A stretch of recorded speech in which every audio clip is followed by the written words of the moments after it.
was, let's see, let me think how to word this. It was glitchy, no. Had issues, that's the one concept we usually go to, but no, it was train wreck! Last week was a disaster. We are determined to take this podcast to levels and virtually no limits to glitches, problems, and all kinds of issues that makes it for a fun, good old-fashioned jump out of that airplane without a chute, get on that high wire without a net, and get thrown to the lions with a beefsteak wrapped around your neck. That's what makes this podcast so watchable, because with Wyatt at the helm, it's unwatchable. But he's my son. And he exuded from my loins. So I'm going to hang in there. I'm going to still own him as my son. And maybe we can discuss it just a little bit for what went wrong. And maybe, just maybe finally, we have figured out for once and for all how to have a podcast just like every other schlub on earth. So welcome to Monday night, 7 p.m. Central Standard Time. To God's Comic, your host, Wyatt Stine, your sidekick. And this, well, it's Brad Stine Has Issues. And if you don't know what that sounds like, well, son, it sounds a little like this. Or not.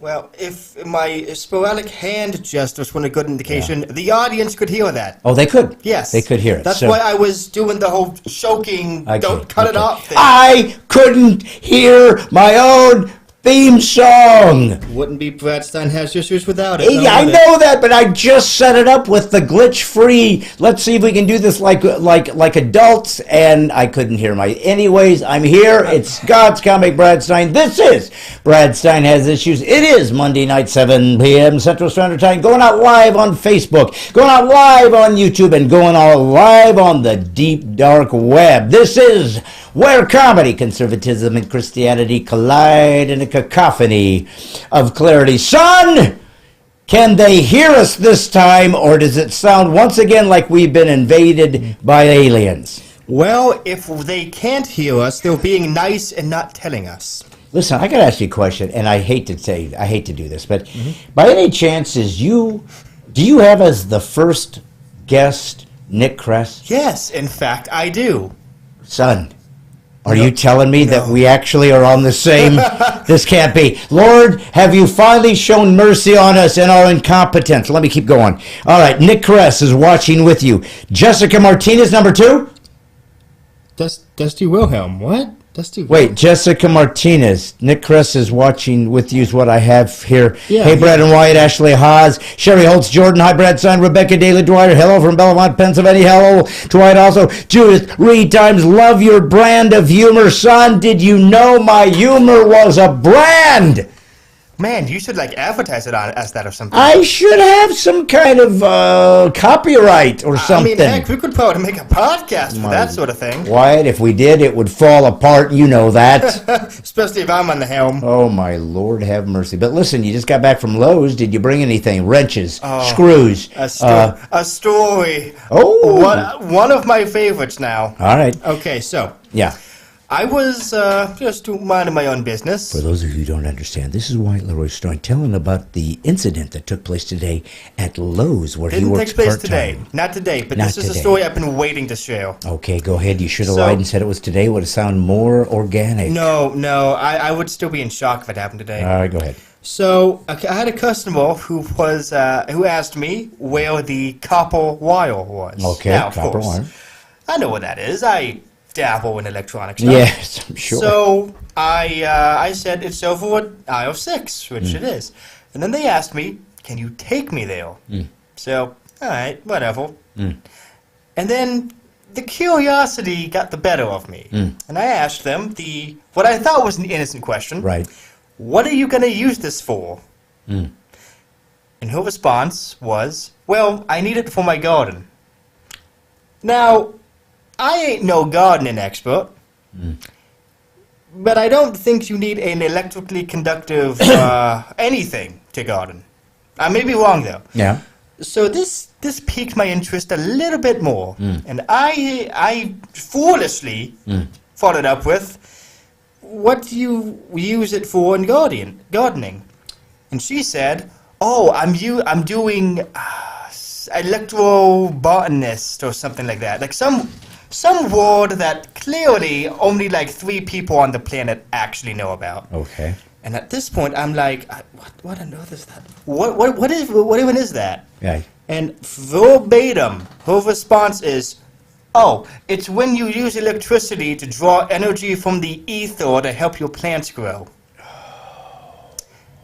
I didn't say anything else after that. The old ether from the atmosphere so the tomatoes know how to grow routine. You know what? You'd be I shocked. just seen it coming. Wyatt, you'd be shocked at how many plants are grown that way. Look, we can do the whole electricity pun war thing all we want. What I want to know is, if you really want to access the ethereal powers to help your cucumbers be slightly bigger, right? Why ether? Like that's like a low tier energy at best. You got to be delving into that good stuff, you know, like the like the Ickles or the. I thought maybe ether was she was putting them under anesthesia so that they wouldn't feel the shock that was running through their roots and their enzymes, which has got to be, I consider it vegetable abuse, Wyatt.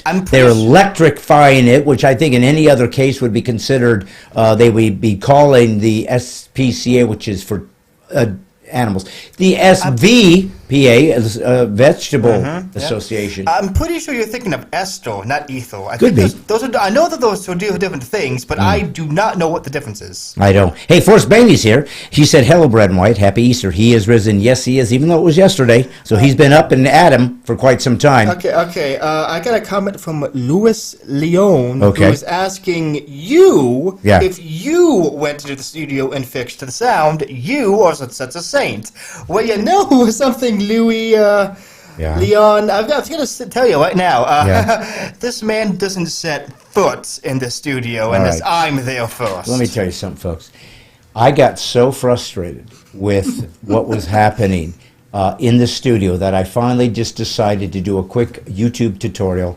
I locked down everything, and then I went to work. So for the last 28 hours, I haven't eaten, I haven't slept, I haven't drank. And I said to myself, I won't touch any sustenance until I single-handedly put together the mic stands, the cameras, every single thing that is necessary to make this run smoothly. And so far, I might add, I might have the golden touch. So now I haven't electrified any vegetables, I'll be honest. I mean, the point that you failed to mention is that the YouTube tutorial you looked up was how to call Wyatt to fix it for you. Right. Well, you know what? The problem is I'm so technically idiotic, I wouldn't be able to find a YouTube tutorial to teach me how to do a YouTube tutorial because I'm a techno-idiot. Why? You know that. Why do you always bring it up?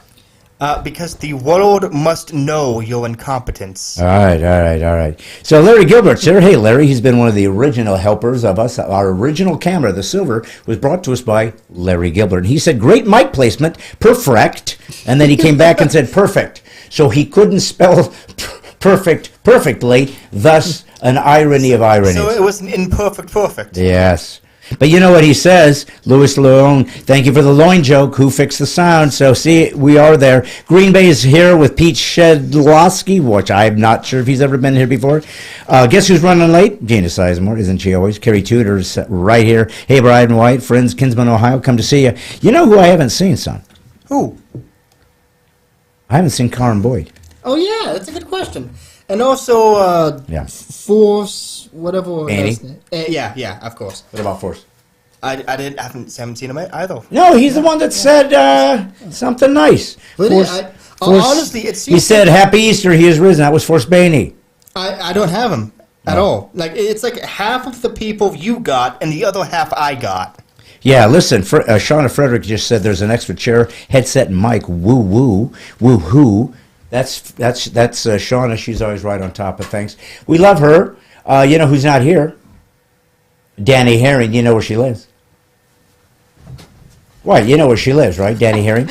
Okay, how dare you call me out when I'm adjusting your camera so you don't look like you're like 90% empty space? Why? You ever heard of Rifle, Colorado? You know what? As a matter of fact, and this may be a surprise to you, but no. Okay, well, that's where Susie Smith hails from, and she's here. Oh, is it? Yeah.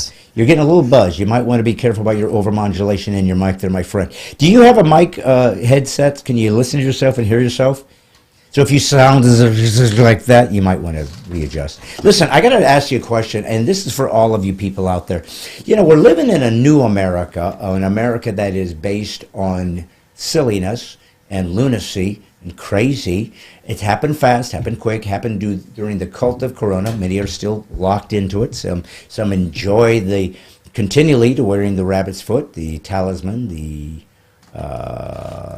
little mask that I still see periodically people wearing white. I don't know. I can't help them, can't fix them. They are the untouchables. We've talked about it. But I want you to understand that part of what is lost is common sense. Just common sense. Now, have you ever thought about what the term common sense means, Wyatt? I'm guessing it's information that should be inherently apparent to the average person. That's right. And if you don't inherit something, go out and earn it yourself. That's what I've always said. Don't wait for somebody to die so you can clean up. Why? What is it? You waiting for me to die so you can have this mic to yourself and this bench? Well, I'm waiting for you to die, but not for those reasons. Nice one. Nice zinger, son. I always got listen. plenty of 'em. I give you credit where credit is due. And by the way, what aisle are zingers on? Well, zingers are on aisle 6, unless you're looking for the ones that are specifically for outdoors use. In that case, it's aisle 4 of the garden center. Nice. Hey, listen, I got to ask you a question. So common sense is kind of what you said.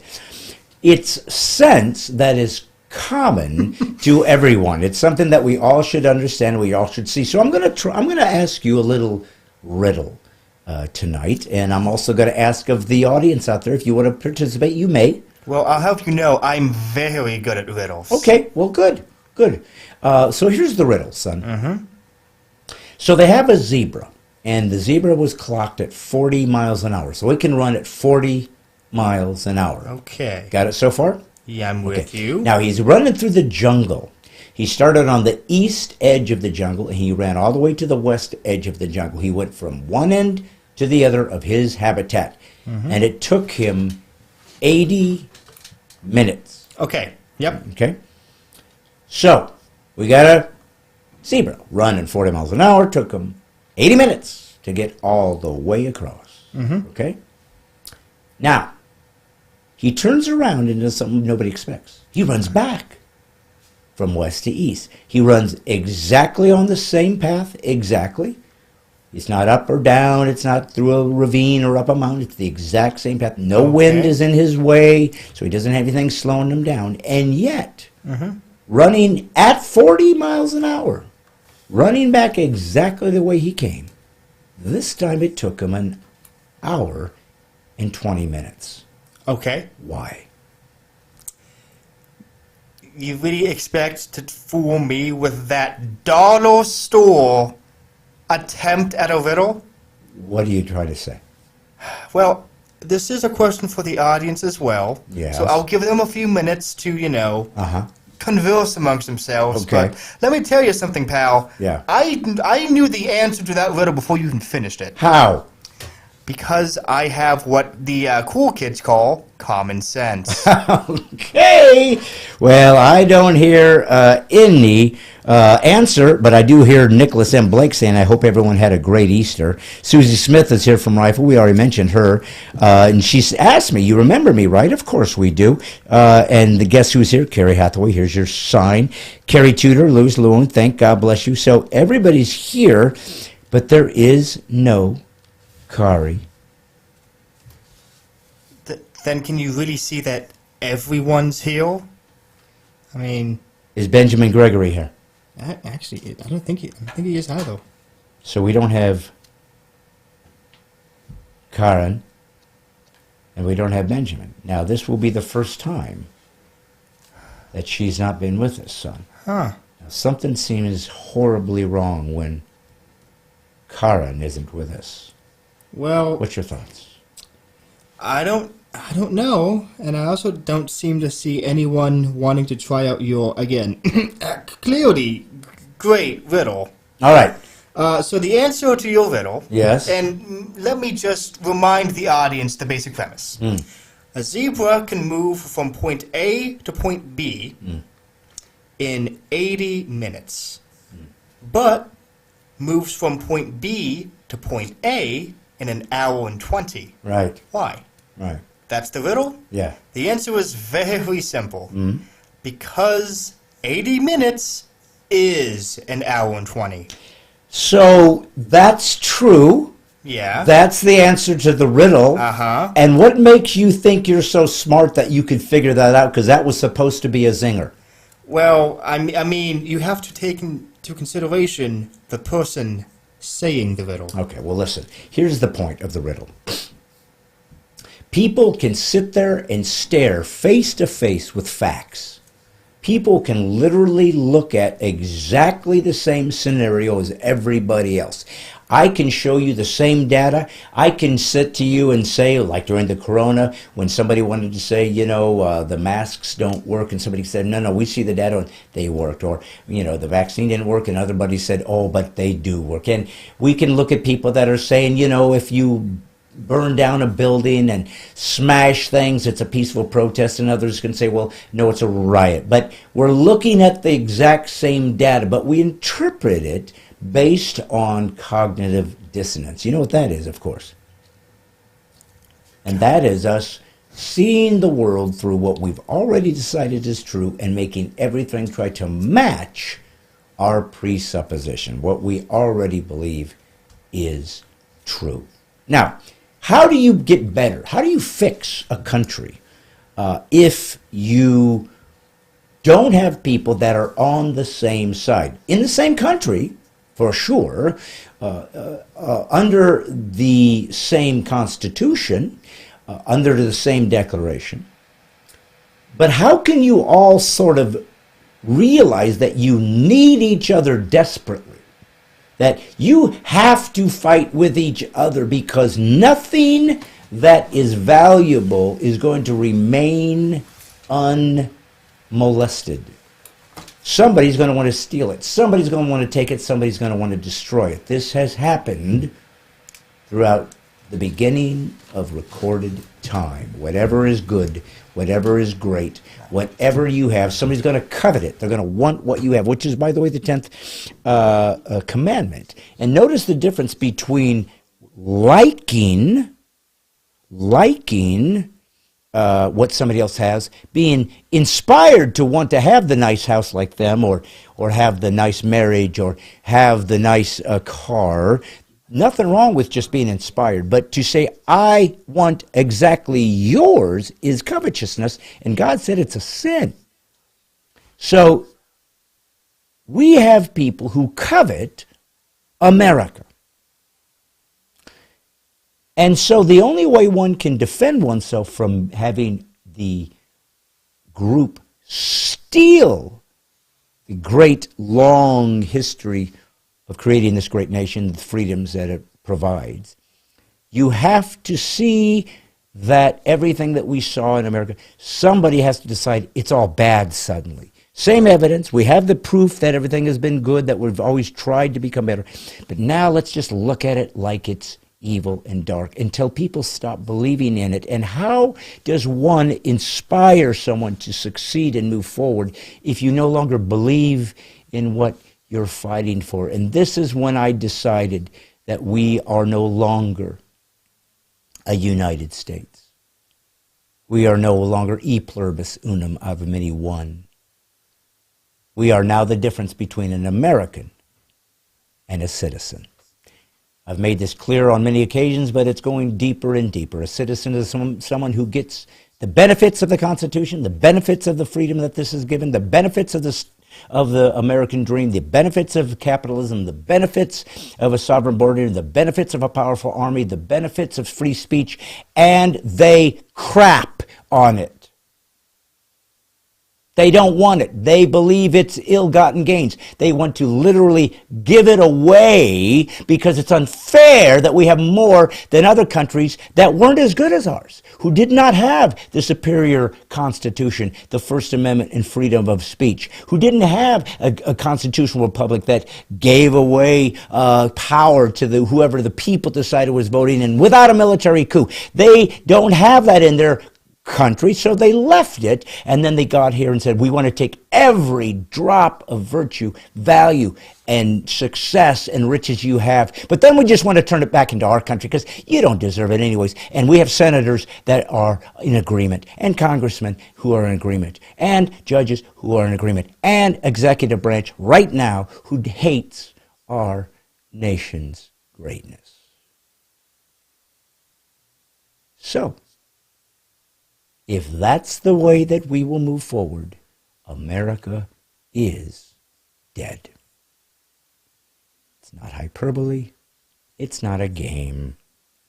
It's not over the top. It's not over dramatic. If you've ever seen the history of countries that have come and gone, that have been destroyed, and have collapsed upon themselves like the Roman Empire or the Greeks or whomever, even Europe and Britain. It's a historical fact that these things happened, that these people were great, and then they vanished into oblivion or simply became a shell of what they were. That's where we are heading now. Can we stop it? Can we stop it? Yes. Can we? Yes. Will we? I doubt it. You see, when you have large groups of people who watch a president destroy our ability to have even our own power source, but farm it out to places that hate us and want to destroy us. When you have a group that shuts down pipelines so we don't have to rely on other people's fuel. When we have groups that have leveraged the idea that the climate is falling apart, even though we have reams and reams and reams of data over decades of these climatologists giving us these dire warnings that never came true, but using it and leveraging it now so that you cannot continue to succeed while the ultimate polluter China continues to do whatever the heck they want. We have citizens in it, not Americans. You do not get the privilege of using that name again, who are literally handing over the keys of the kingdom.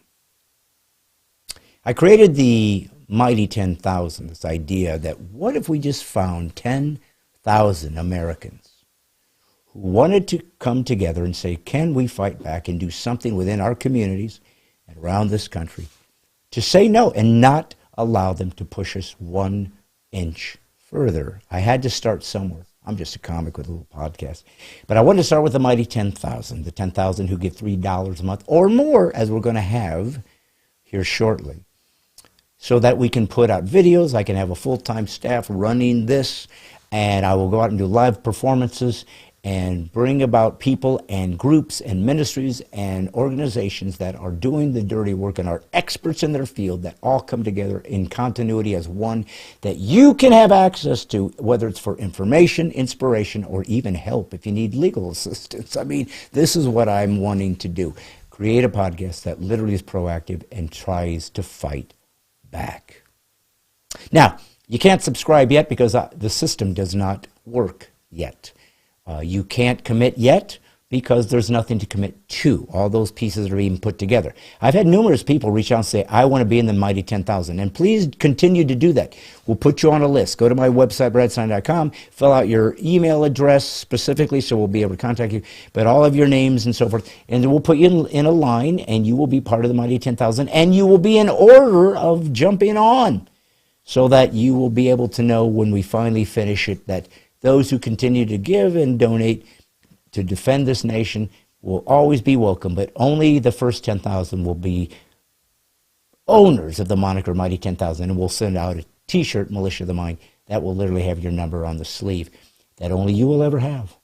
You'll also have access to a lot of back table behind the paywall stuff that you're going to be able to see and read and download for free, because that's part of what it does. We are going to fight, and we're going to fight together, and if we go down, we'll go down together, and if we win together. But whatever it is, it will have to be the citizenry, because Washington, D.C.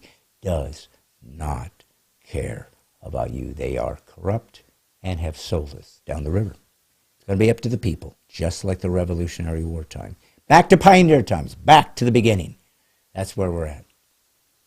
But to see people in America give away their freedoms, to see people not care about this nation and want it to be destroyed, thinking it doesn't deserve its place, even though it's given up more freedom to more people of ethnicity than any nation on earth, the fools not seeing what we've done and what will happen when America goes, how everyone who's a marginalized voice, if China controls things, will be thrown in prisons and their organs harvested like the Uyghur Muslims are right now. These buffoons don't see history and don't see what Marxism has done and how they immediately burn and destroy those people who are on their side, because they realize you're weak, you're cowards, and you're easily manipulated. So we don't want you anywhere near us. Get us what we want, and then we will throw you away. That's what you are, a commodity. I can't fix you. You're unteachable.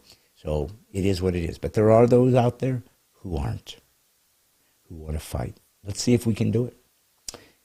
Because, you know, folks, the fight, believe it or not, and I don't care if you're a Christian or not, you're welcome to join us. But the West, as we know it, was formed and formulated on the Judeo-Christian ethic of how the world works. Now, they certainly used Platonic and Aristotle and Socrates' philosophies in Greece to incorporate into much of what we've done, and Christianity, of course, brought those elements of the natural order into God's order so that the sacred and the secular would be given equal access and equal reality. All of the things that we hold dear, like civil liberties, human rights, children's rights, women's rights, all people are equal. All of these are Judeo-Christian ideas. They did not exist in any other civilization, any other philosophy, any other ideology, any other religious group, ever. And it created the West as we know it. That's dying, by the way. Because why? Because we're walking away from that ethic, that virtue, and that belief that God Almighty must be honored. I don't care if you agree with me. I don't care. I'm giving you this information so that it will either be a clarion call and marching orders to do something to fix it, or it will simply go into the archives of history, and years from now somebody can stumble across this interview and say, look what this guy was doing.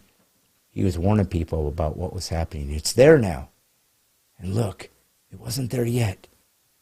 He was warning them, and they still let it go. You see, folks, it's a spiritual battle. If you don't believe in the spiritual realm, I feel sorry for you, because you're out of balance. You don't know the full extent of what makes a human human. You have a spirit, a soul, and a body. That's why you don't see a lot of the things that that others see, because you don't give access to God and His insights and the Holy Spirit. But I'm giving you the information so you'll know what's happening, so that if we die, you'll know that you were responsible and that there were people that were trying to sound the alarm.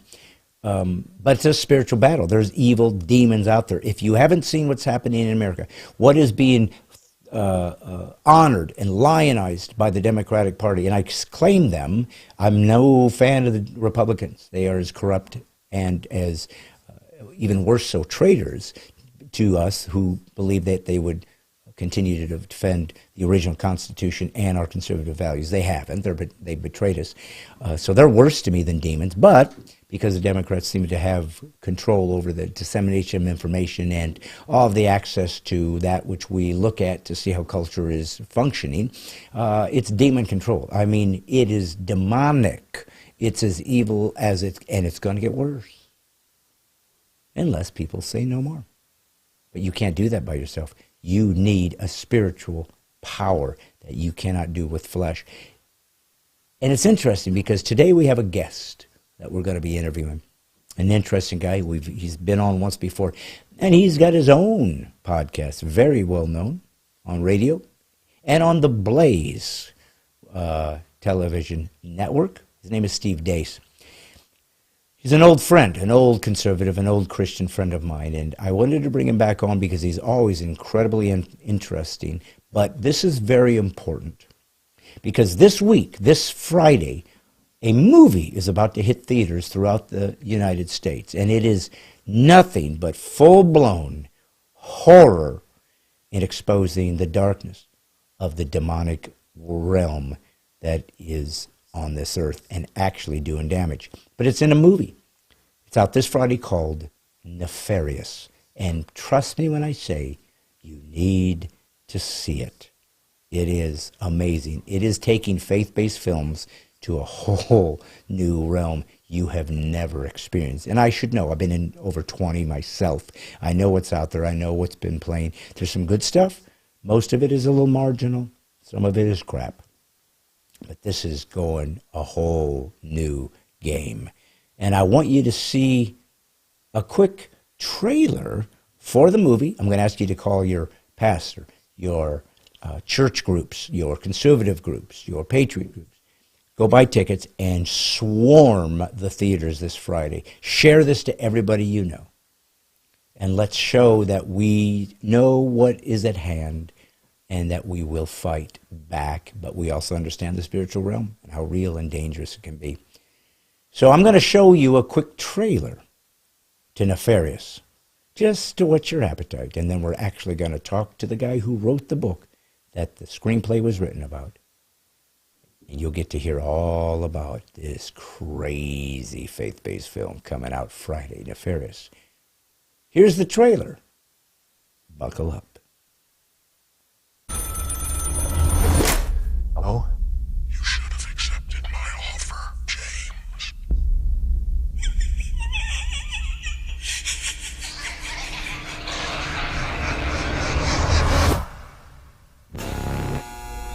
Execution scheduled for 11 p.m. But he's trying to convince us he's gone insane. And therefore incapable of being executed. I need you to prove he's faking it. Edward?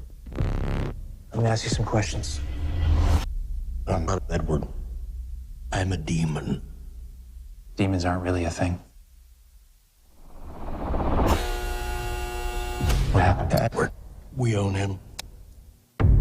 We? He's a master manipulator. You have your head so twisted around you think you're the killer, not him. Then give me something to make me believe you. Prove to me you're a demon.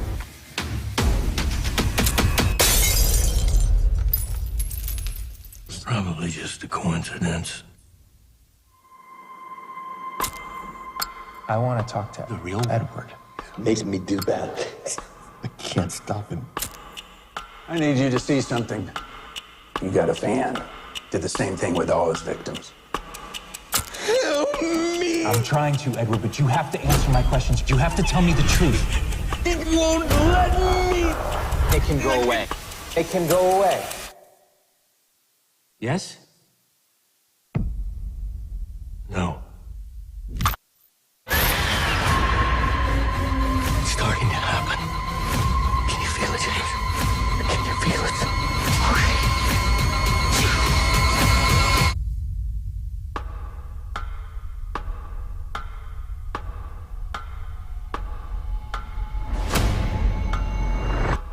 I think it's time we tell you exactly what it is that we'd like you to do.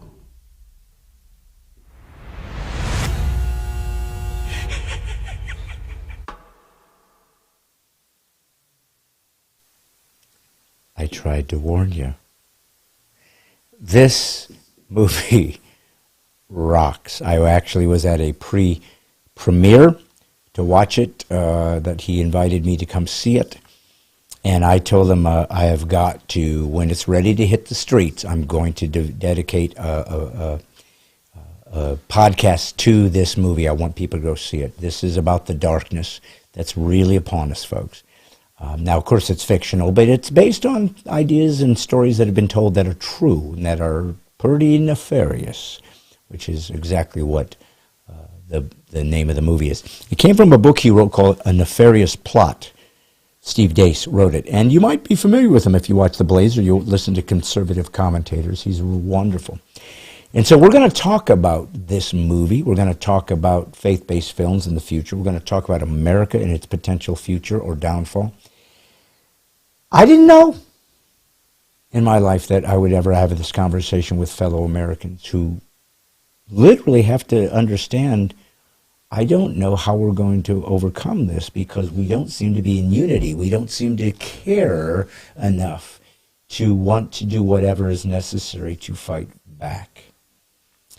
When the government is able to come after you with the IRS or the FBI, which has really happened, really, it sounds like a West Wing, right? House of Cards, fictional drama. Folks, it's really here in America.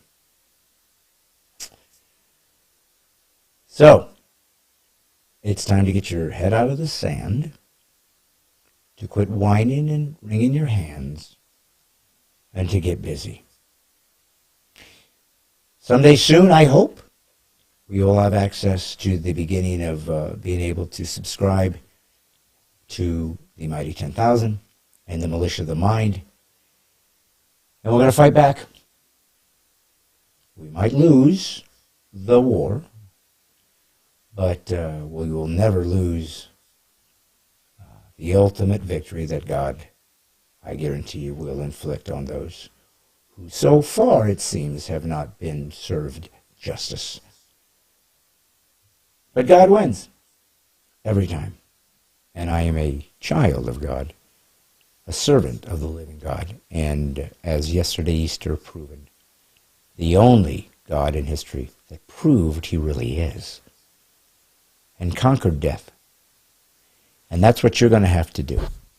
You're going to have to conquer death. You're going to have to decide, am I an American, and is my faith and my desire for liberty and freedom something I would die for?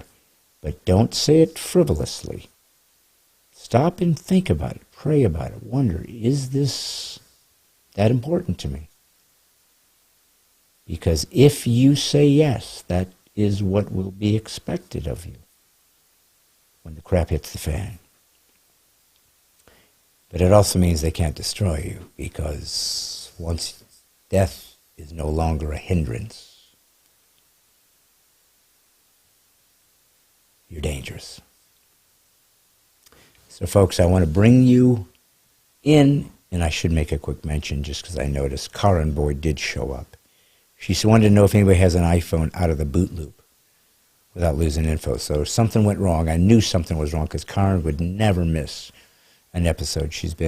Her and Nick and a couple other folks have been our loyalist fans, Wyatt. So I'm always good to see them because I know there's still people out there fighting the good fight. So I want you guys to get ready to go see the movie this Friday, and let's make this thing a home run. But enjoy this interview. Some of it is difficult, dark, and disappointing. But there's always hope. And if we go down fighting, guns blazing. And if you're a Christ follower, all you do is go home. So, get your popcorn, get your acai juice, sit back, put your feet up, take the shoes off first, and enjoy an interview with God's Comic Brad Stine and the writer of this amazing movie coming out this week, Nefarious, Mr.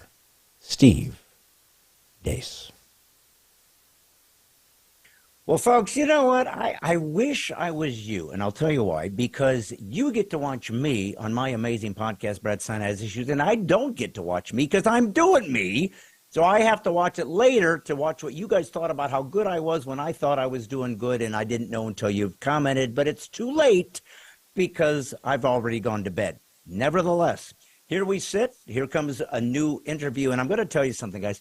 As you know, I stumbled into the podcast world, didn't know what was going to happen, didn't know I was going to have a ministry, didn't know God was calling me to be a missionary to America, didn't know he was calling me to be a prophet to the church. Trust me when I tell you, I didn't sign up for this. But that's not how the game works. You serve the living God. He tells you what you do, and that's that. It's like being made in the mafia. He uses you until he kills you. So I am sitting here as God's comic, trying to defend freedom, religious liberties, First Amendment rights. I do not worship the United States. I worship God Almighty, but I'm grateful for the greatest nation in human history, and my hope is we can hang on. We'll see. Time will tell. But I will say this.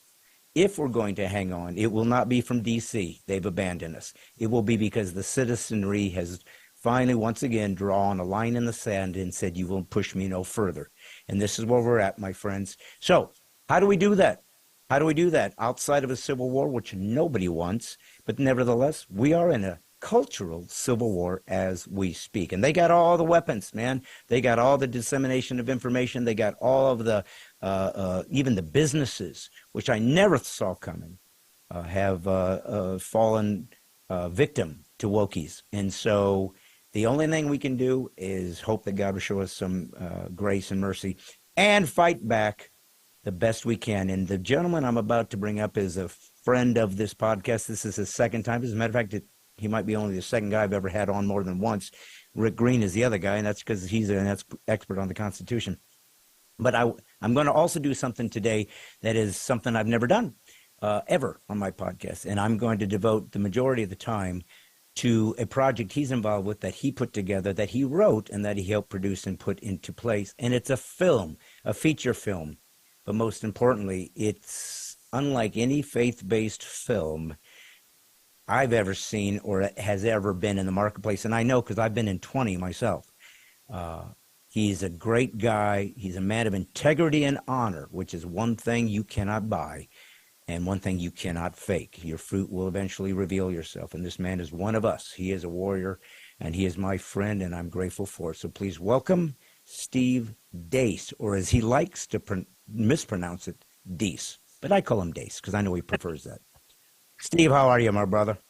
I am well, man. It's always good to talk to you, Brad. Thank you for having me, as always, brother. Thank you. I'm always blown away that you would take time because you have your own amazing show that is much, much, much more popular than mine. But nevertheless, we're all in the same boat. As believers, we believe that we're part of the family, which means sometimes you got to throw a bone to your brother. I don't know, man. I've done one of these. You've done 20. So I'm nipping at your heels, though. We'll see how this one goes.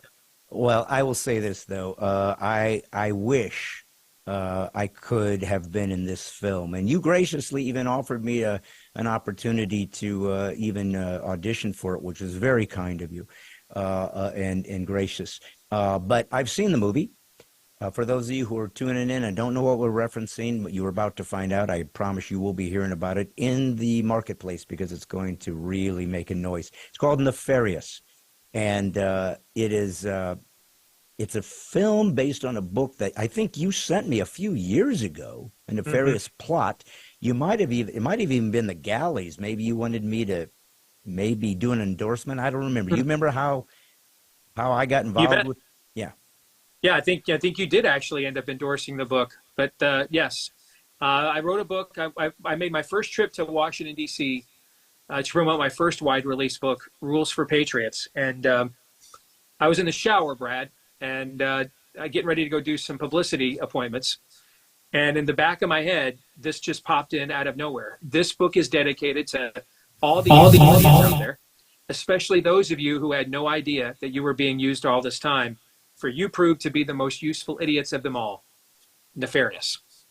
And I thought that's a bizarre thought. I mean, it just came completely, literally out of nowhere. I just heard this audible thought in the back of my head, so I got showered, went and did my appointments, get back to my room, and I just start playing around with this thought. And I've come up with the idea that it's a book dedication. And I start working with it a little bit more, and I start writing what ended up being the introduction of the book with the idea of taking C.S. Lewis's A Screwtape Letters and writing a sequel, because I had written one book in my career at that time. So, of course, I am qualified to write C.S. I figured if Barack Obama can write 2 memoirs before he's 40, after one book, I can write C.S. Lewis's sequel. Okay, well, and a Nobel, and he even got a Nobel Prize for not doing anything. So yeah, you were in good company. Yeah. Yes. So the audacity of nope. Yes. So I wrote the introduction. It ended up being most of what is in the introduction to this day. And I realized what better place to get inspired about the idea of a demonic takedown of America than being in Washington, D.C., right? Where you're watching it happen, And of course, with any sequel, the threat's got to be bigger, right? Got to be bigger than the original, And so I took Lewis's idea of letting us see behind the veil of darkness on the temptation of us as people and extrapolated it to the takedown of an entire culture. And so I wrote this book called A Nefarious Plot, and it was written by a demon general from hell named Lord Nefarious, who was tasked by the devil, his master, Satan, with the destruction of the United States. And in this book, he connects dots, names like real movements, real names. These are real people in American history, how he did it. He walks us through how he destroyed America. And the reason why he puts this plan in print is not, like a comic book villain. Well, now that I have you captured, let me show you my plan. It's not like that. He needs to convince his master, the devil, that the plan has worked. And so the best proof of that is to put it in our faces. And the fact that we won't turn away from it, that we won't acknowledge it, that we'll think it's silly, is proof that our hearts are so hardened to truth that the plan is in motion, is irrevocable, and now Satan can move on to his final stage of global dominion now that the United States is essentially off the chessboard. Okay. And I wrote this book, and my show was in its nascent stages at the time, and it did okay. I mean, we sold about 5,000 or 6,000 copies, and only about 5% of books released a year will even do that. Okay. And I thought it was kind of I thought it was really well written. I go back and read it now. It's by far the best thing I've ever written. And I thought it was kind of over. I was going to move on to the next chapter of my life.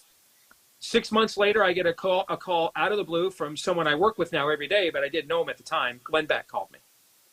And he says, hey, man, a mutual friend of ours gave me your book, and it blew my mind. And I want to get you on my show to talk about it. And I said, well, Glenn, I really, if that book had its run, I don't want your 10 million listeners to know about my book, so I'm going to pass. I was on Glenn's show the next day for an entire hour because I'm not an idiot. All right. And, and we had a great conversation about it. And it just so happened that driving around Burbank, California that morning was a guy named Chris Jones. He was part of a new production unit of guys who had come out of Pure Flix that wanted to start their own outfit called Believe Entertainment. And they had just, after God's Not Dead, they were getting ready to do their own movie for the first time from concept to market. They had bought the rights to Abby Johnson's whistleblowing memoir of Planned Parenthood, Unplanned. And they were wondering what their next movie was going to be. And they'd always wanted to do something that focused on spiritual warfare. But finding the right MacGuffin there that doesn't glorify evil while being honest with it is not an easy needle to thread. Okay. And so, and not to mention, they probably couldn't have $100 million budget to take a Frank Peretti novel and turn that into like a CGI film. You're not going to have that right in our genre. And so Chris is listening to me talk about this book, and it's just blowing his mind too. And he goes back to the office before his partners get in, and he buys it on Kindle, reads it in one sitting. And then when the rest of his partners get in, he's like, all right, guys, I'm just going to turn a page, not even going to pick one. I'm just going to randomly pick a page and read out of it. And you guys tell me what you think. And he just picked a page out of the book and read it to the rest of the team. And they were like, wow, that's a movie. And that night, so they all then read the book. The rest of them did that day too. That evening, I've got the kids to bed. I'm down here in my man cave. I fire up the Madden football. The wife's at a women's retreat. I'm going to chillax, and I get an email that says, hey, man, we want to buy the movie rights to your book. And I thought it was for sure a Nigerian prince. So I deleted it and went back to playing video games. And that little voice in the back of my head again said, you might want to rethink that decision, And so I Googled these guys. Turned out they were legit. And we negotiated for a couple of months. And right before Christmas of 2016, we signed the movie deal. I actually put in my deal no cheesy conversion scenes. That's actually in my deal. No cheesy conversion scenes, right? Yeah. I didn't want to undermine the entire movie with that, and the cringe factor. And we waited for Unplanned to get done. They did a fantastic job with that film. And then we were going to start Nefarious right afterwards, but then COVID hit, so we had to wait for that. And we started storyboarding the movie in June of 2020 when Gavin Newsom temporarily reopened California. And Brad, it's been an incredible ordeal. It's been the last few years, not just because of COVID, but everything else that went into this. It's been the most challenging and rewarding moments of my life, maybe certainly my career, maybe my life, getting to the point where we're going to release this in theaters. You know, my grandmother was into the occult when I grew up. I didn't become a Christian until I was 30. So I'm really familiar with the horror genre, and I watched all the horror movies when I was a kid and stuff growing up. And I knew the behind the scenes stories of The Exorcist and The Omen, and people died, and challenges and plane crashes and terrorist bombings, you know, and what happens when you honestly show what the enemy is like. And our movie isn't that vain, but it doesn't have any of the beheadings or gore or profanity that those movies have, as you know, well know. But it's going to also pierce behind the, you know, pull the veil back. You're going to see real demonic evil in this film. And I guess you know going in what you're in for, but until you go through it, you don't really know. I mean, I nearly had my marriage fall apart during the filming of this. Really? But here's the thing. It's better now than it ever has been, you know? When we talk about spiritual warfare these days, a lot of times we do so from the vantage point of the enemy. Oh, the devil's after me. Oh, this was tough. Oh, it was hard. I mean, I watched God perform, I don't know how else to describe it, numerous miracles to get us to this point. Whether it's, you know, Amy and I, classic story, lots of Christian couples. Now my wife's a therapist. Now she has the Christian couples going to her office. Classic discussion, put all her energy into the kids, really didn't, you know, put our own relationship kind of on hold and our own issues. Now the kids are older, and now all those, we're no longer overloaded in schedule. And so all these issues that we didn't deal with now all come to the forefront, right?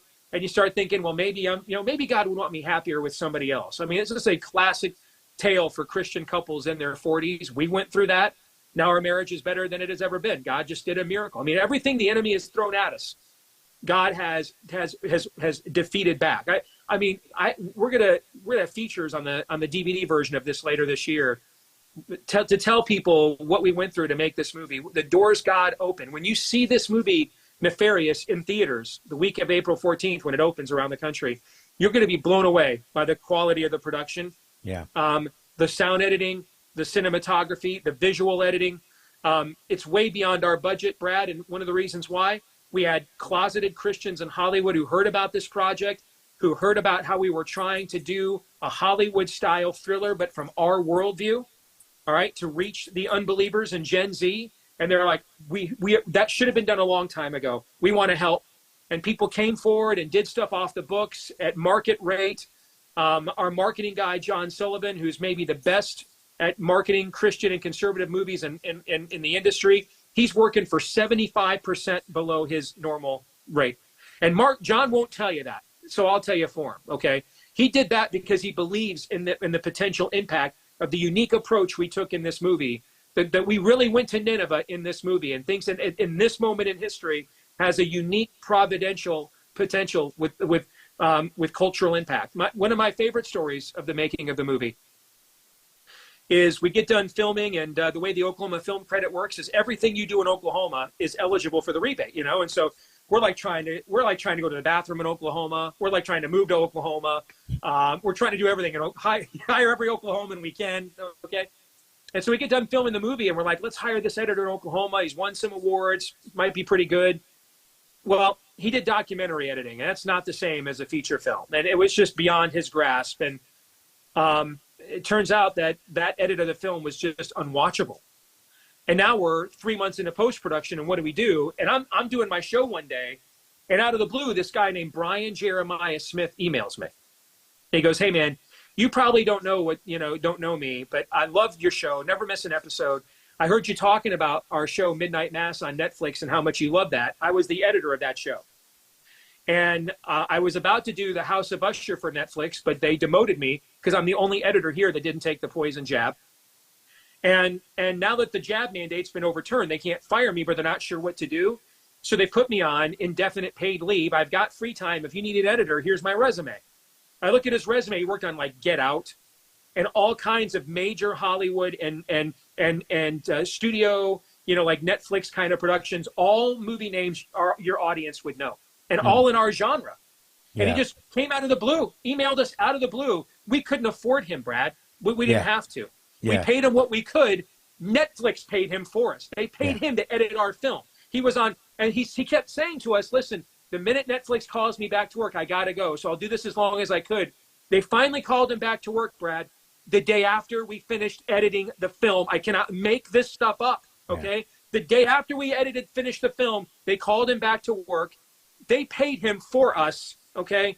The spiritual warfare here that went on has both been at times crushing, but then sort of like what the Bible says, but God. Every time God came through and said, no, we're not doing that. I got this, okay? And it's been the most as I said, it's been the most challenging yet rewarding experience in my life the last 3 years on a personal and professional level. Well, I can't tell you how grateful and just inspired I am by what you're saying for a lot more reasons than just how it helped your film get ready to be released, which is this Thursday. Let's see, this is Monday night, so it's this Thursday, the 14th. Wait, yep. Well, 14th, yeah. It's Friday the 14th, but they put the movies out the Thursday night before. Oh, and okay, what's funny is in my inbox, I'm getting emails. I can tell how many conservatives and Christians don't go to the movies anymore. Right. Because I've got 300 emails from people saying, I thought you told me the movie came out April 14th. My theater's showing it the night before. Oh, I've been doing that, guys, for like 10 years. God bless you. Okay. Yeah, yes. No. Well, if you want to be disappointed, have Christians reach out to you, all year long. Listen, let me tell you, tell me when you're in town. I'll show up. Let me know when you finally say, hey, I'm in town. Oh, not this weekend. Yes. I'm skiing this way. It's like, forget you people. But the reason I'm just grateful for you for many, many, many reasons. But one is, I got to tell you, Steve, just being frank and straight up as a fellow believer and Christian conservative patriot, whatever, man, it's been a rough ride. I mean, when I'm watching what's happening to America, when I'm watching what's happening to religious liberties, just liberties in general, when I was just devastated by watching so many Americans freely hand over their liberties during the cult of Corona, when I watched people cheering the indictment of Trump as though they don't realize, do you understand what this is doing to us as a nation? Do you have any idea what's happening? I don't know why you think that you get to skate through tyranny and totalitarianism as a member and a supporter and think you're going to escape too. Read history. See, I'm a conservative. So to a conservative, we actually look at actual history so we can view what actually happened, so we can assess what is true and good and important and see the red flags and try to circumvent them. You are a progressive. You guys project bull crap into the future and say, if you don't jump on board, you're on the wrong side of history. You call something history that hasn't happened because you made it up. We actually deal with the reality of what has actually happened. And so when I see what's happening here in this nation, I got to tell you, brother, it's almost like at times I feel like God's abandoned us. It's like, where's the justice? Where's the recompense for what these people are doing? And nobody is being charged for this. And I started going, I'm confused. I'm wandering in the wilderness. So when I hear your story about how God has intervened, and oftentimes probably allows things to be difficult, allows things to seem like just right on the edge of catastrophe, and then here he comes. So he can say to you, it's me. It's really me. This is really how it works.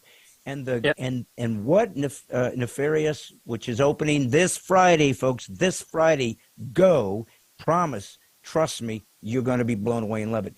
But what it is telling us, Steve, and again, this might seem odd because you and I are both Christ followers.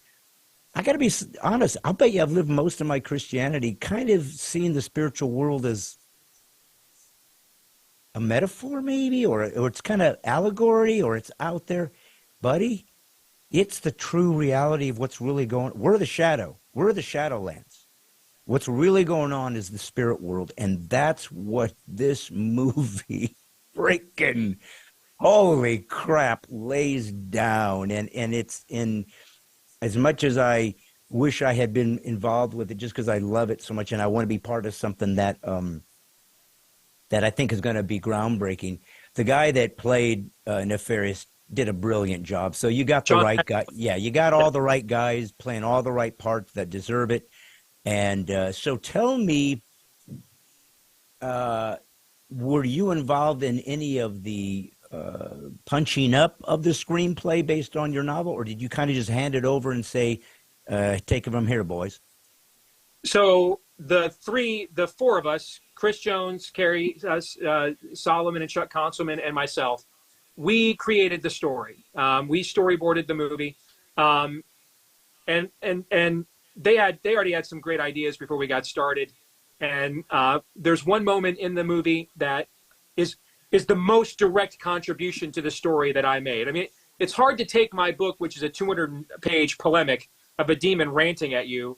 You can't have a demon standing in front of a camera for 90 minutes scolding you, right? So what's the MacGuffin? What's the story here? And we actually took the preface of my book, the only part of it that I wrote in my own voice, and I was just joking at the time. I said, hey, I'm not going to tell you where I got this demonic manuscript, but maybe one day if we ever sell the movie rights, that's how we'll translate this into a film.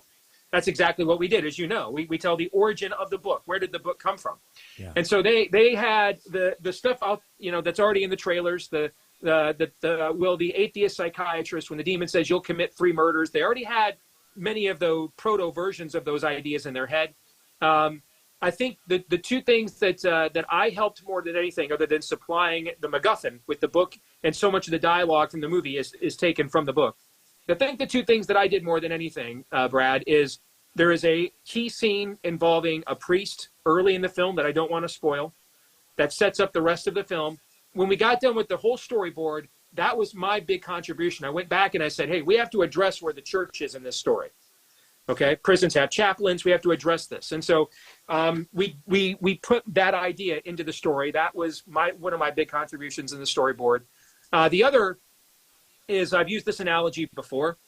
I think that I was to Carrie and Chuck what LSD was to Hendrix and the Beatles. Okay, I think that, the idea, I think my influence maybe helped more than anything else, that it was okay to go there. All right. Just completely abandon the formula of making Christian films. Just abandon the whole thing.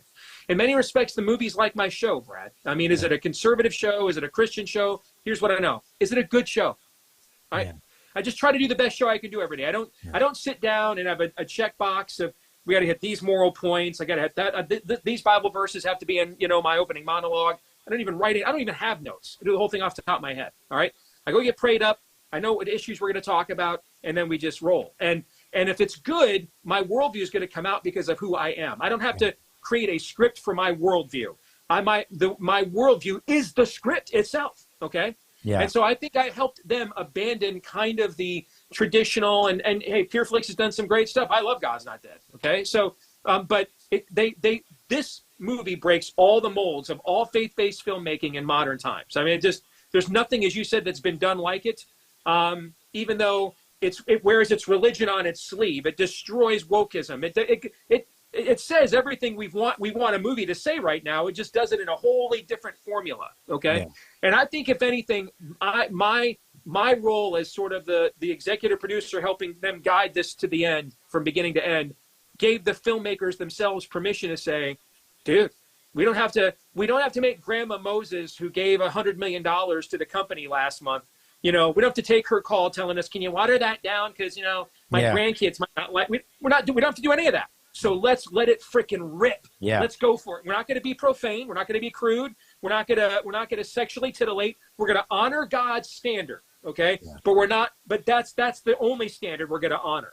After that, there's God's standard. That is the plumb line for everything we're doing. And then after that, we're going to tell the best damn story we can, the best way we know how, and take as many risks as we possibly can with the resources we have. And I think that's what works. It is the first faith-based film with balls I've ever seen.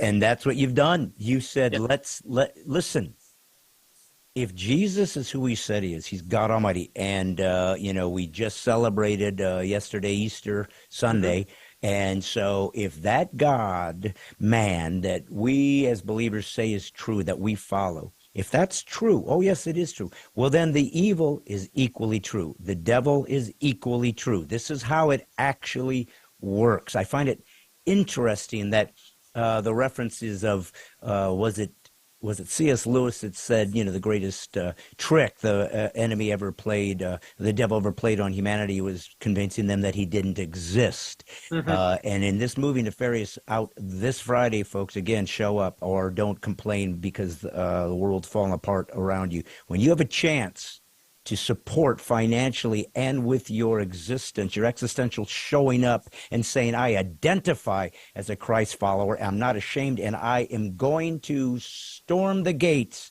of hell and destroy them by simply supporting something that somebody else took a risk on. Somebody else took a risk on, okay? You guys didn't pay for this. You guys didn't risk your dough. You guys didn't find the acting. You guys didn't do the editing. You didn't try to find the distribution. You didn't risk the P&A money. You didn't do anything.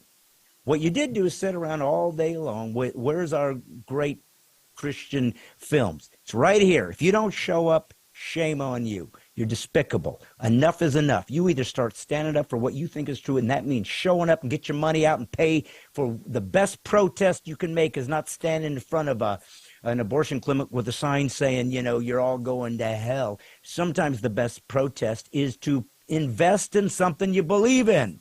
Do that. Be that guy, because I learned a long time ago, Steve, because, like I said, I've been in a bunch of faith-based films, and prior to that, I was the only, I think even to this day, Christian conservative comic that uses Judeo-Christian worldview as my social commentary and cultural, observance and how I commentate on cultural issues. And because of that unique stance of mine, I've always had this tightrope that I've had to kind of navigate, because when God called me to the church, brother, I thought just being clean, and because I came out of comedy clubs, I was in the nightclubs, working the best comedy clubs in the world as a Christian, not cursing, not doing sex jokes.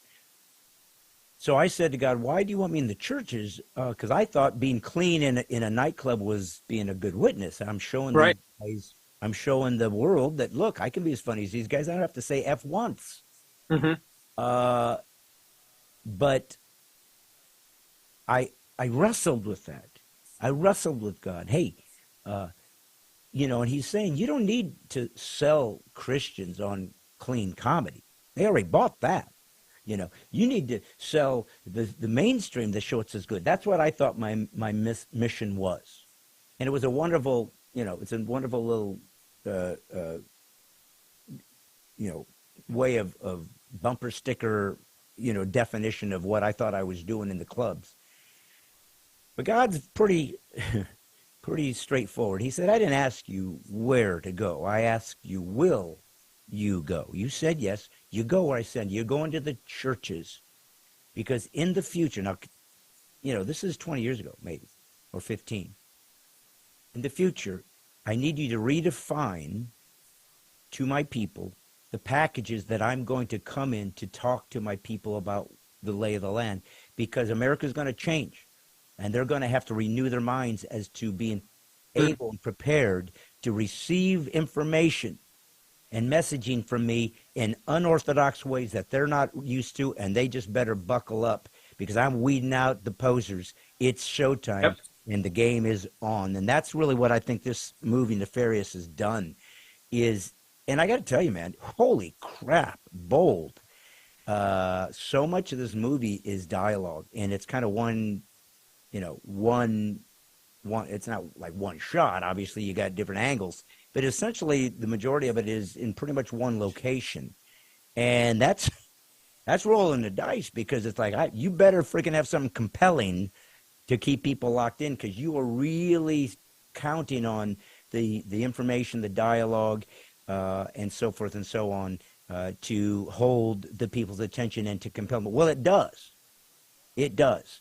But the other thing that I think is interesting as a conservative, that as you and I are, of course, is once again, when you mentioned that this entire book that launched this, you were almost given an intro to a novel when he gave you that phrase.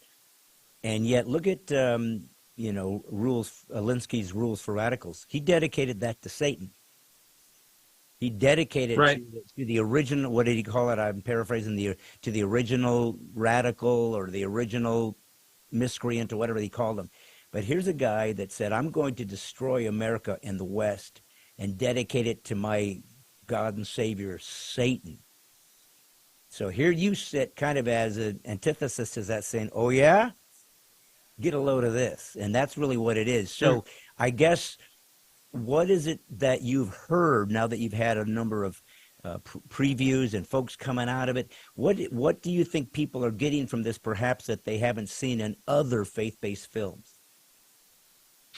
It's been fascinating. First of all, the response has been overwhelmingly positive. I mean, people have been blown away by how well acted it is, how well directed it is, the pacing of it, the quality of the sound, the quality of the dialogue, how smart it is, compelling it is, and I did have one, and we've had, all kinds of phenomenal ministerial endorsements, even by some very big names.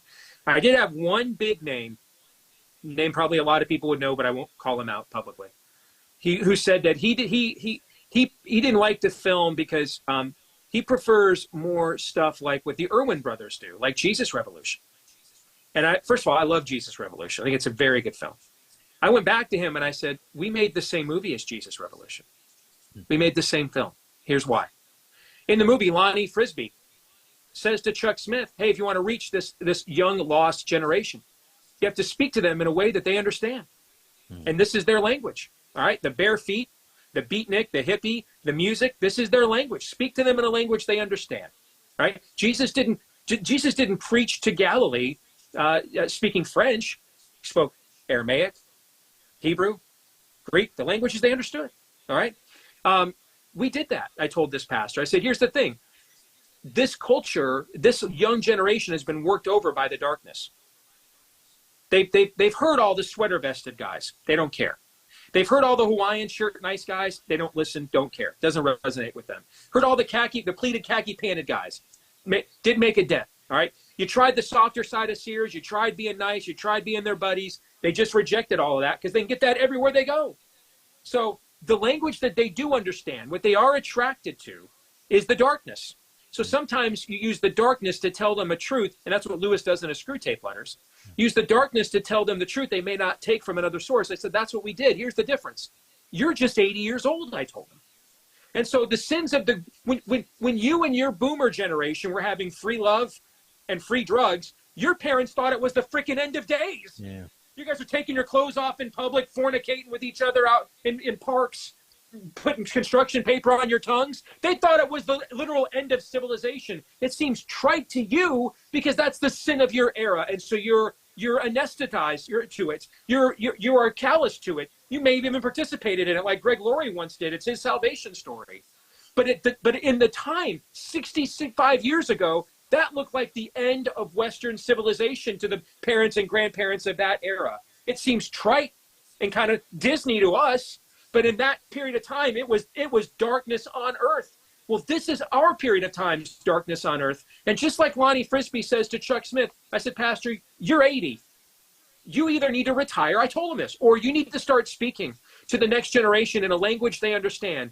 The number one genre, you know what the number one most profitable genre of movies is? And by the way, other than the NFL, the most lucrative entertainment industry in America is Hollywood. And the number one genre, horror, thriller, number one genres, number one. That's what, last year, Brad, they coming out of a pandemic, they still released over 30 horror films, Hollywood did, in a year, coming off a pandemic. The people can't get enough of this stuff. And we're just letting the enemy have this supernatural genre. We're not speaking into it at all. Okay? Yeah. And this is just like in the 60s, you just let the enemy have popular music. We're not speaking into that genre at all. And so out of the Jesus movement came contemporary Christian music. Same thing here. We're doing the same thing here. This is where Gen Z is at. 20 years ago, 2% of households in America in the 2002 census identified as gay or lesbian. 2%. 25% of Gen Z identifies as LGBTQ++, whatever the hell the acronyms are now. All right? We have to go to Nineveh. That's where they are. They're not at Pleasant Valley Sunday barbecues. Yeah. All right? They're not at the Purpose-Driven Life seminar. They're not there. They're not coming there. They don't care. We have to go where they are. And that's where they are. They're on the lip of the mouth of madness. And they're about to belly flop into a Romans 1 judgment here in about 5 minutes, unless we grab them by the proverbial throat and say, do you understand the true stakes we are playing for here? What is really going on? Do you see the truth of what you really believe? And in this movie, we force that conversation. We make them see the truth of what they really believe. And you can take our trailer and take our marketing, show your unbelieving friends and family members, and they're going to be like, oh, that looks cool. That looks dope. I want to go see that. And now you drag them to the theater and let us smack them around a little bit with the truth of evil, and then take them out to ice cream and coffee and pizza afterwards. And now that they've been shown the darkness, you lead them into the light now. We did the hard part. We had the conversation with them that most pastors in America, frankly, don't want to have anymore. The bad news. We told them the bad news. Now you get to go tell them the good news afterwards. Oh, for sure. And, it's interesting because, I mean, if you think about the horror genre, virtually every time there's Christian references, there's a cross somewhere, there's a priest, there's a nun, there's some kind of Bible, some kind of fanatic. So they always have to poach Christian imagery, Judeo-Christian elements, including Satan. I mean, where do we get our story for Satan, the demons, for legion, for being cast out, for exorcisms? This is all Christian elements that they use and poach and yet repackage as entertainment. Now, that's important, that there's a differentiation between being moved by a story and being entertained in a way that should be frightening. There should be nothing about demons that you trivialize or trifle with. They're frickin' real, and they will butcher you and laugh while doing it. This is as bad as it gets, and the difference is when they show it in the guise of a horror film, it feels kind of safe. It's kind of a fourth wall thing. We get to stay sort of secluded, protected while we watch the evil take place, but it's not really evil. It's just crazy, and it's scary, and it's jump, what do they call them? Jump scenes. Jump scares. And that type of stuff. It's that. So they're sort of tapping into your to your adrenaline, and they're tapping into your sense of concern and fear and anxiety and whatnot. And then they come watch Nefarious this Friday, and they're confronted with, oh, and just by the way, this is frickin' real. Just so you know why you have this fear when you watch these, and then suddenly at the end they somehow release you because the demon is somehow cast into the swine or ends up at the bottom of the ravine after he fell off the cliff. Okay, well, guess what? He ain't going anywhere. Not yet. He's really here. He's really watching you, and he's scared crapless at this movie because you are exposing him as legit, and he needs to be grappled with. So what do you find, what do you hope a Christian, a true believer, when they leave from this, what do you hope they bring with them on the way out, and what do you hope a non-believer will bring home with them? I know you mentioned let's witness together, let's discuss these spiritual issues, but if you were to leave the Christian with something that they have to grapple with intellectually, spiritually, as well as a non-believer, what would you want that to have accomplished? One mild spoiler: the whole movie is a provoking. The whole movie is a provoking. Now, most of it is provoking the unbeliever to recognize the truth of what's going on around them. But there are moments where we provoke the church. One of them happens early on. Yeah. And our psychiatrist, James, says to Nefarious, I didn't know this was a fight. And Nefarious says, that's why you're losing. Yeah. Yeah. And so that is something that I would hope our people would get provoked to understand. Do they understand the stakes of what is truly going on? Do they understand those? I would also want to encourage our people. I don't believe that God has necessarily given up on America, although he certainly is well within his rights to, given what America has become. I do think that maybe he's given up fighting in the arenas that most American Christians are accustomed to. I think most American Christians, this has kind of been, God bless Francis Schaeffer. He's basically the Rush Limbaugh of modern Christian thought. Okay, he kind of paved the way of culture war catechism for evangelicalism that has stood the test of the last 50 years. But all good things, Jean-Luc Picard, must come to an end. All right, eras change, and so the era of the silent majority, Brad. Let's watch Fox News all day. Let's read conservative books written by guys like me and conservative podcasts done by guys like me. And then every 2, 4, or 6 years, we empty out of our pews and save America by voting Republican. I think that era is done over. I think the idea of using the political system as your primary conduit by which to change or affect culture is a null and void proposition. Where I see God working is is at the school board level, the parents that are getting involved there. And then I also see from an entertainment standpoint, storytelling is really the last refuge for persuasion left in America. Institutionally, politically, everyone's chosen their side, and most people aren't moving. Look at this last election we had in 2022. This country had been through hell the last couple of years. And still, this was one of the most status quo, pro-incumbent elections we ever had. Almost everybody that was in office got reelected. Almost everybody that put us through hell, we just voted for. Why? Because in many cases, if you were in a Republican area, you couldn't contemplate, no matter how bad your Republican did, letting the Democrats have control. And if you were in a Democrat area, you thought, no matter how bad I thought that my Democrat did, like Michigan. I know Gretchen Whitmer told me I couldn't plant garden seeds, but I just couldn't envision letting a Republican governor happen, so I'll just keep voting for her, right? And so when you've got that bone on bone, no cartilage knee, and that's what we have right now, where is it where there is still some place where persuasion can happen? Storytelling. And you know what? It's always been this way. So when the Lord came, most of his preaching was done in what? Story form, parables. The Lord gives us his word, the greatest story ever told. Yeah. When we are converted and then the testimony he builds in our lives, our testimony is our story. It's always been storied where there's been the best possibility of persuasion. And I think that's where there is an opportunity. Instead of send $50 to your favorite Republican politician who will just screw you more than likely when you elect them anyway and not do a damn thing about what's going on. Have you thought about funding efforts to actually find and the people where they are in the pop culture arena and tell them our story and not look to tell them a great conservative story or a great Christian story. Tell a great story. Yeah. Like Lewis did not sit down and say, all right, let's have this Aslan caricature who is a euphemism for Christ. And he just told the best story and his Christian worldview came out. Okay. Yeah. And I think what we're hoping to do is raise the bar. We're hoping our film is successful enough that it raises the bar, that we feel like we give ourselves as a church now freedom. I think you've seen this like in the Kendrick brother movies. They're the church, the guys in Georgia, right? Yeah. They have gotten small p progressively better, grittier, more direct, right?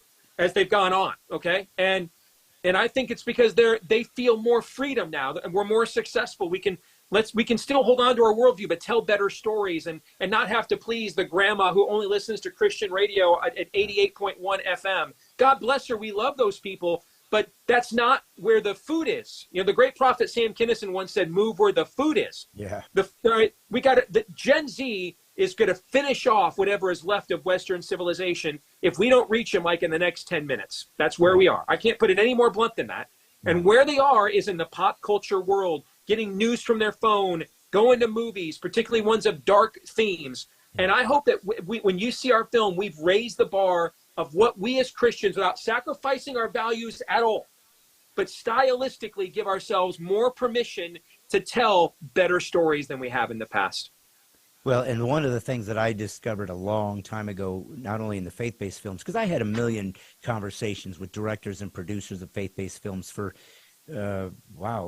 20 years maybe. And it was always the same discussion, Steve, always the same. I wish we could tell grittier stories. I wish we could really not worry about if I had to say damn once or if I had a beer in my hand. Or I never forgot the story about when brick and mortars, Christian stores still had some sway. And I was in Lifeway bookstores. I don't know if they have them there in Iowa or did. I think they might be all gone now. But anyways, they were important at that time. And you would have your projects in there. My DVDs were in there and whatnot. And over the years, I realized that, honestly, the best faith-based films that had ever been made were always secularly produced. I mean, to me, the classic example is Chariots of Fire, because that won Oscar for Best Picture. Show me another faith-based film that won the Best Picture Oscar, and the producer was an atheist, and the lead was gay. Nobody knew that then. All they knew was that's one of ours, telling one of our stories. We'll support that. We'll jump on board. Hey, would you kick in a little bit of funding for that as we go to make that? Well, I'm not going to risk any dough. I'm not going to put any money in it. But as soon as it does well, I'm going to quickly hold up my hand and say, yeah, we did that. We did that. I didn't risk anything, but I'll sure take the accolades when they seem to show up. And it's that cowardice, that fear of Christians risking that has been so difficult, because The Blind Side came out, another wonderful faith-based film, not because they were sitting there preaching Christianity. They were showing Christianity. These are just Christian family that helped out a kid who was in need.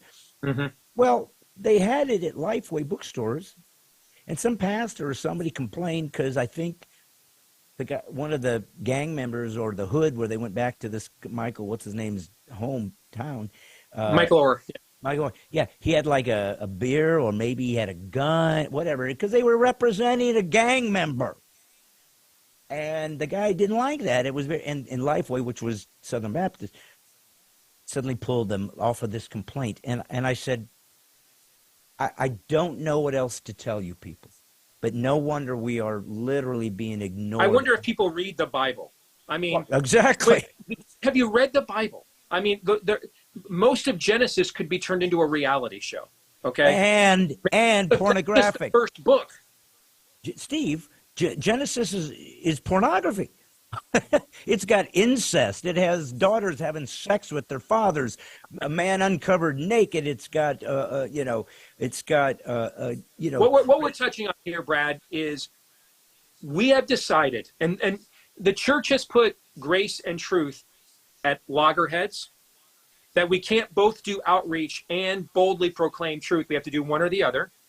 The reality is, the church has discovered there is comfort, meaning I don't have to get outside of my silo, and profit to be made in being comfortable and nicer than God, and therefore has lost much of its prophetic witness and role in the culture. If I'm nicer than God, I don't have to worry about alienating a family member by confronting them. I don't have to worry about losing something for my faith or suffering at all. Of course, in other parts of the world, believers don't even know where the next meal's coming from. I might get fired from a job that I already secretly can't stand anyway. What is suffering? Well, I'm Mother Teresa, okay? The comfort, and then the idea that we are nicer than God. I mean, when you read in the scriptures, they drove the nails through his hands and his feet. Does your brain not picture what that would look like? Yeah. Or I'm sorry, you're just so holy that your brain just moves, doesn't imagine what that would look like whatsoever. You just move on because you live in a sanitary existence. And that's why we're not a threat. All right. That's why we're not a threat. We serve a Lord who is tortured beyond recognition. They literally ripped the flesh off his body before they hung him out to dry. They then hung him out to dry to asphyxiate in the sun on a 300-pound wooden beam. And he just stood there for hours in his own sweat, his own urine, his own defecation, unable to breathe, just slowly dying in broad daylight in front of his own people. All right, in the most grotesque form of torture porn this world's ever created in the name of capital punishment. And you want to come back and say, that's just not nice. And I think there's one of the stories in the Bible that I think really sums up the current era of the Western church, is the story of the sons of Korah. And in this story, the sons of Korah come forward to challenge Moses' authority. They don't like how Moses is doing things. Moses must not be God's anointed. And Moses takes their complaint to God, and God says, I've had enough of this. Tomorrow morning, take all 12 tribes, bring them all out, broad daylight. We're going to settle this once and for all. They're not rebelling against you, but me. This is my chain of command, all right? All right? It's about me, not you. So let's deal with this. Next morning, God says, let's make it very plain, very plain. Moses is my anointed, period. That's it, no commas. And the earth opens up and swallows the entire Korah clan and wipes them out of the nation of Israel for their insolence. This story is in Numbers. In the next chapter, now you would think the people seeing this would be like, dude, Moses, can we buy you lunch? Moses never paying for a beard trim in Israel ever again after this. All right, Moses, it's on the house. All right, all the kosher you've ever wanted, Moses. We love you. You would think that would be their reaction, right? The next chapter in the next line in the next chapter of Numbers says, the next morning a woman went up to Moses and said, that was unfair. You have killed the Lord's people. Like, just cognitive dissonance, wasn't even aware of what is going on, has her own agenda, her own projection on whom God is and what he is up to. And that happens when you are too comfortable and too free. Yeah. It doesn't notice when the Israelites were under invasion, they were really good at saying, God, it's all about you. We can't do this and whatever you want, okay? Yeah. And that's where we are. We're too freaking comfortable. Yeah. And that has made us soft and nicer than God. And it's why we're not a threat to the spirit of the age at all. Amen. Well, that's what I've always said about why I'm not the most popular Christian comic in the country, because, when I started out in this business, in the churches, there was nobody like me. There was nobody that was pushing the envelope, nobody that was coming out of a nightclub, so I had a more sophisticated way of delivery and more aggressive style that just simply didn't exist when I... In other words, you were an actual comic, not a Christian trying to be Well, funny. I had to learn where you either are funny, you get fired. That's for sure. I had to be in where if I'm on the improv stage or I'm at Funny Bone, they don't screw around. If they're not laughing, you're out. And not a Christian thing. Well, you suck, but you did it for Jesus. That's all we care about. It's like no. You better have the goods or get out. And so I was what is most irritating and frightening to the typical, at least up to this point in history, American Christian. I was dangerous, and they don't want dangerous. They want safe. And we proved that with Corona. You keep me safe, I'll give you whatever I want, including my dignity and my freedom. Well, listen, if you want to do that, I can't keep you from doing that. If you care so little about you, your family, your children and grandchildren's liberties, that you will give them away, you got to live with that. That's your family name going down in history as a coward and a sympathizer. You're an idolater is what you are. Yeah. You're an idolater. Your idol is comfort. Your idol is safety. Yes. You are an idolater. That is what you are. But here's the problem, Steve. I can't do the game for you. I can't fight the fight for you. That is your business. And believe it or not, in America, you have the right to be a coward if you choose. But here's the problem. You're taking me down with you because I needed you to be an American, not a citizen. An American that made this sovereignty, this freedom, this ability for us to be able to take risks, this ability for us to disagree but at least hang in there because we're on the same team. That's what you abandoned. And I'm getting sucked down this drain hole because you didn't have the balls to fight with me when I was the only one walking down Chicago O'Hare with no mask on while everybody else sat there like zombies acting like what's wrong with me because I was the only one at the nude beach with a freaking bathing suit on. So that's what it felt like. That's what it looks like when you stand alone and really believe your people are going to jump in and say, he's right, let's jump in. Well, listen, that's what I love about this movie is that you guys jumped in and said, get a load of this. You may not like it, you may not be comfortable with it, but from this day forward in faith-based films, you're going to have to deal with this because now we got a whole new way this can be done, and it's crucial. It's crucial because my people for too long in America, Steve, have been taught to judge content instead of context. And that unsophisticated inability to see the depth of what is being said, which is more important than what is being meant, is more important than what is being said. Your inability to differentiate from that. And not understand that when the Bible said, I consider my former life as dung, the actual translation is shit. Mm-hmm. Your inability to understand why words are so important, especially when they are gritty, because sometimes that gritty form of delivery, that logos is what's necessary to rip apart that shield you've put together to keep you from dealing with the reality that you suck at this and it's time to get in the game. We can't have posers anymore. God is weeding out the wheat and the chaff. And buddy, I would jump in with the wheat if I were you, because this ain't going to get any better. But you, my friend, went ahead and made a movie that you should be proud of. Your actors, your producers should be proud of. And I mean that in all true Christianity. We assume that we give God the glory. We assume that He's the one that gave us the abilities to create and to think as you do. He gave you your passions. He gave you your desires. He called you to Himself, and you became one of His. So, of course, we give God the honor and the glory, because we're here just to tell His story. That's why we're here. Amen. Amen. But it's okay. It's okay if He gave you 5 talents to come back and say, "Yeah, I got you 5 more, Dad. You proud of me?" And He said, "Yeah. I only gave you 3, and you didn't complain. I brought you 3 more. You proud, Dad?" "I sure am." "Only gave you 1. What'd you give me?" "Oh, I buried it." "Oh, well, crap. Let me grab a couple from the guy with 10. We'll grab a few from him. He's that's not equitable." No, He said, "You're wicked. You're wicked." Yep. Amen. No more of this. So that's what I appreciate about what you've done.